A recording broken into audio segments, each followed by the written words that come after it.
محتاره ومليتي من كل الاكل ومالك عرفان شو بدك تساوي، وانت يا عزابي مالك عرفان شو بدك تساوي، مالك غير فطيره الدجاج بالصينيه. صدقوني اكله طيبه خفيفه نظيفه على الجيبه ما احلاها. عنا بصل، حطينا زيت بالملايه وعنا بصل. بنقلي البصلات نص قلايه. بعد ما حطيت البصل بنلحقه بالجزر والفلفل لانه تقريبا نفس الاستواء. صراحة هيك أكلات طيبة خفيفة ونظيفة. وهلا فرجيكم شلون العجينة بتصير ويا سلام. بنقليه لحتى يستوي نص استواء بعدين بنحط فوق الدجاج. وهلا بعد ما صاروا البصلات يا حبايب القلب نص استواء مع الجزرات والفلفلات بنلحقهم نص كيلو صدور دجاج مفرومة ناعم بالشكل هذا، مجرمشة جرمشة مو ناعم كثير. والدجاج شو بده؟ بنلحقه بسنين توم مشان الزنخة. اي نوع دجاج بتحط له توم بتلاقي زنخته راحت وصارت طعمته طيبه اموره بالعلالي. وهلا بنلحقه شو؟ بماجي، ماجي مكعبات. هاي الماجي انا سويتها كاري، هيل، زنجبيل، توم بودره، فلفل اسود، كزبره، كله ربع ربع ربع عن الماجي. على الماشي طبعا ها. وامور الدجاج بالعلالي لحتى يستوي. يا سلام. لما يتقلى الدجاج حبايب قلبي صار لازم نعمل عجينه. عجينه بسيطه طيبه هشه خفيفه بتاخذ العقل. عندي هون طحين كاستين ونص كافي لهالصينيه اللي انا بدي اعمل فيها. هلا بفرجيكم اياها. نص كاسه زيت مشان ما بتطلع ناشفه العجينه.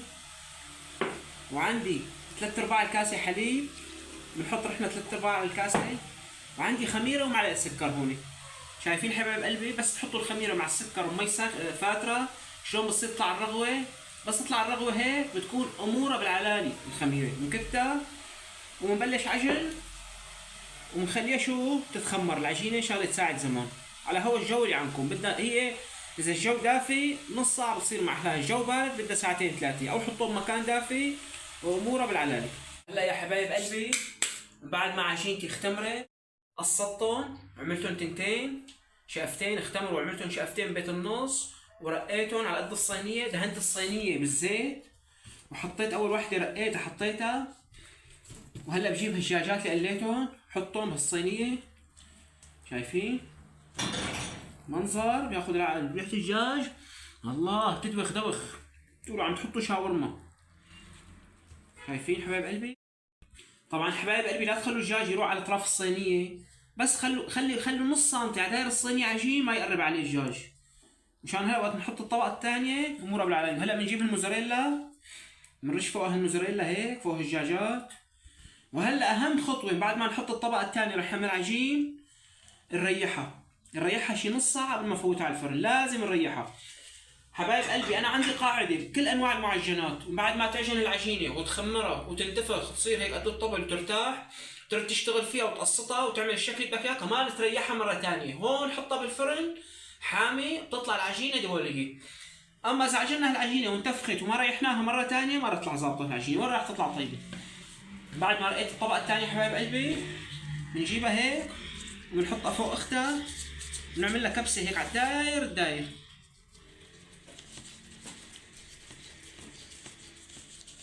شايفين منظر بياخذ العقل.